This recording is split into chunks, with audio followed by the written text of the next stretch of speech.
ஆண்டவராகிய இயேசு கிறிஸ்துவின் நாமத்தில் காலை வாழ்த்துக்கள். இன்றைய மன்னா, நாம் எல்லா பக்தியோடும் நல்லொழுக்கத்தோடும் கலகமில்லாமல் அமைதலுள்ள ஜீவனம் பண்ணும்படிக்கு ராஜாக்களுக்காகவும் அதிகாரமுள்ள யாவருக்காகவும் அப்படியே செய்ய வேண்டும். நம்முடைய இரட்சகராகிய தேவனுக்கு முன்பாக அது நன்மையும் பிரியமாய் இருக்கிறது. 1 தீமோத்தேயு 2:2-3. பாருங்க, இந்த காலை வேளையில் ஒவ்வொரு நாளும் ஆண்டவருக்கு பிரியமானது எதை பிரியமாக அவர் கருதுறாரு, யாரை பிரியமாக கொள்கிறாரு அப்படின்னு சொல்லிட்டு இந்த 30 நாளும் நம்ம பார்த்தோம். இன்றைக்கு 31வது நாளும் அப்படியா எது பிரியமாக நம்ம ராஜாக்களுக்காகவும் அதிகாரமுள்ள யாவருக்காகவும் நம்ம அவங்களுக்காக என்ன பண்ணணும், ஜெபிக்கணுமா, அவங்களுக்காக வேண்டுதல் செய்யணுமா. அதுவே அவருக்கு நன்மையும் பிரியமாக இருக்கிறதா நம்முடைய தேவனாகிய கர்த்தருக்கு.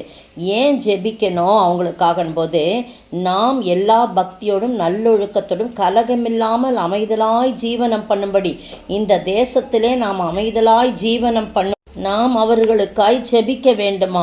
அவர்களுக்காய் நாம் ஜெபிக்காத பட்சத்திலே தேசத்திலே கலகங்களும் பிரச்சனைகளும் உள்நாட்டு போர்களும் நம்மை சுற்றியுள்ள நாடுகளின் மூலமாக வரக்கூடிய போர்களும் வரும்போது நாம் கலங்கி தவிக்கக்கூடாது.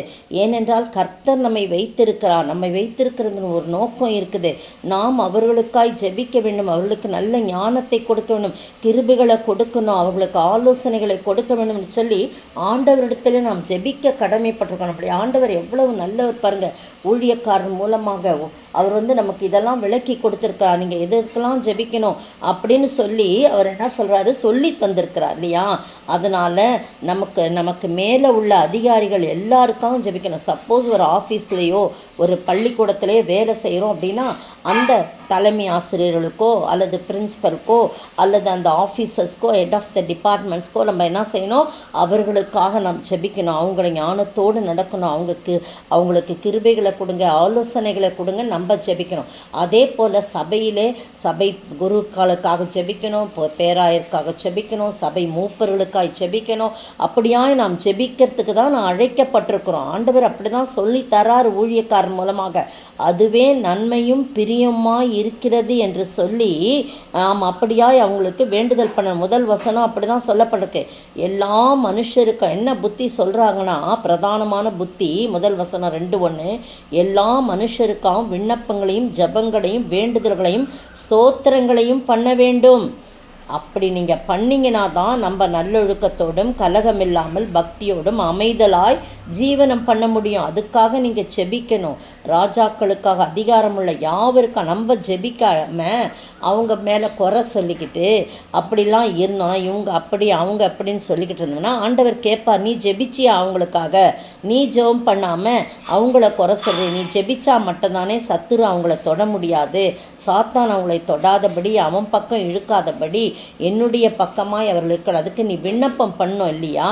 நீ அதை மறந்துட்டு நீ பாட்டுக்கு உன்னுடைய இஷ்டம் போல நீ நடந்தீனா அவங்கள யார் வழி நடத்துவா. உனக்கு கொடுக்கப்பட்ட கடமை, ஒவ்வொரு கிறிஸ்தவர்களுக்கும் ஒவ்வொரு ஜனங்களுக்கும் கொடுக்கப்பட்ட விசுவாசிகளுக்கும் கொடுக்கப்பட்ட கடமை என்ன, எல்லா பக்தியோடும் நல்லொழுக்கத்தோடும் கலகமில்லாமல் அமைதுள்ள ஜீவனம் நாம் பண்ணும்படிக்கு யாருக்காக ஜெபம் பண்ணோம், ராஜாக்களுக்காக அதிகாரமுள்ள யாவருக்காகவும் அப்படியே செய்யணும். இந்த ஆஃபீஸர் இப்படி, அவர் இப்படி இல்லவே இல்லை. எல்லாவற்றுக்காக நம்ம ஜெபிக்கும் போது தவறான நபராக இருந்தால் கூட நம்ம அவங்கள ஆண்டவர் என்ன பண்ணுவார், திருத்துவார். அவங்கள வைத்து அவங்களுடைய பெயரை சொல்லி, ஆண்டவரே நான் ஜெபிக்கிறப்பா, தவறாக அவங்க போகிறாங்க, தவறான காரியம் செய்கிறாங்க, லஞ்ச ஊழல்கள் பண்ணுறாங்க, கேரக்டர் வைஸும் அவங்க சரியில்லை அப்படின்னு சொல்லி ஆண்டவருடைய சமூகத்தில் மற்றவங்ககிட்ட போய் தூற்றி தெரியாதபடி ஆண்டவருடைய சமூகத்தில் அவர்களை ஒப்பு கொடுத்து ஜெபிக்கும் போது தீமையை கூட கர்த்தாவே என்ன செய்வார், கர்த்தர் நன்மையாய் மாற்றுவார். தீமையானவர்களை கூட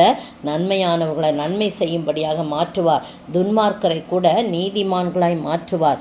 அப்படி லஞ்ச ஊழல் வாங்குறவங்க கூட அவங்க மனம் திரும்பும்படியாக செய்வார். அப்படிப்பட்ட பெரிய பொறுப்பை நம்முடைய கையிலே கொடுத்திருக்கிறார். இந்த மாதத்தின் கடைசி நாளிலே நாம் தீர்மானம் செய்ய வேண்டும். கர்த்தாவே, நான் இந்த மாதம் முழுவதும் உமக்கு எது பிரியம் என்று பார்த்தேன். இன்றைய கடைசி நாளிலே உமக்கு பிரியமானது ரெண்டாவது மற்றவர்களுக்காய், ராஜாக்களுக்காய் நாங்கள் ஜெபிக்கணும், அதிகாரமுள்ளவர்களுக்காய் ஜெபிக்கணும், சபை தலைவர்களுக்காய் ஜெபிக்க வேண்டும் என்று சொல்லி நாம் தீர்மானத்தோடு வரக்கூடிய மாதத்துக்குள் பிரவேசித்தால் கர்த்தர் நிச்சயமாய் நம் மீது பிரியப்படுவார். நன்மையும் பிரியமாய் இருக்கிறது. அந்த நன்மையும் பிரியமும் நான் கர்த்தரிடத்திலிருந்து பெற்றுக்கொள்ள நம்மை நாமே ஒப்பு கொடுத்து தீர்மானத்தோடு புதிய மாதத்திற்குள் காலடி வைப்போமா? ஜெபிப்போம். ராஜாக்களும் அதிகாரிகளும் சபை தலைவருக்காய் ஜெபிக்கின்றேனே. கர்த்தரின் பிரியம் என்று நான் உணர்ந்தே கண்ணீரின் ஜெபம் கேளுமே. கர்த்தரின் பிரியம் என்று நான் உணர்ந்தேன் கண்ணீரின் ஜெபம் கேளுமே. இரங்குமே என் இயேசுவே, இரக்கத்தின் ஐஸ்வர்யமே. கூவி கதறியே ராவும் பகலுமே கெஞ்சும் ஜெபம் கேளுமே. சோத்திரிக்கிற ஆண்டவரே, தகப்பனே, உம்முடைய பிரியம் என்னதென்று உணர்ந்து ராஜாக்களுக்கும் அதிகாரிகளுக்கும் சபை மூப்பர்களுக்கும் தலைவர்களுக்குமாய் நான் பாரத்தோடு ஜெபிக்க அதுவே உமக்கு பிரியம் என்பதை உணர்ந்து உம்மிடத்திலே இரவும் பகலும் கூவி கதறி கெஞ்சும் ஜெபிக்கின்ற அந்த ஜெபத்தை நீர் கேட்டு நாங்கள் ஒரு தீர்மானத்தோடு அடுத்த மாதம் காலடி எடுத்து வைக்க நீர் கிருபை செய்ய வேண்டும் என்று கர்த்தரும் மீட்பரும் ராஜாமாக இயேசு கிறிஸ்துவின் விலையேறப்பட்ட நாமத்தில் ஜெபிக்கிறேன் பிதாவே, ஆமேன். அனனியா என்னும் பெயருள்ள ஒருவனும் அவனுடைய மனைவியாகிய சப்பிராளும் தங்கள் காணியாட்சியை விற்று அதில் பங்கை வஞ்சித்தார்கள். அப்போஸ்தலர் நடபடிகளின் புத்தகம் 5ஆம் அதிகாரம் 1 வசனம். இன்றைய கேள்வி: அப்போஸ்தலர்கள் தினந்தோறும் என்ன செய்தார்கள்? அப்போஸ்தலர்கள் தினந்தோறும் என்ன செய்தார்கள்?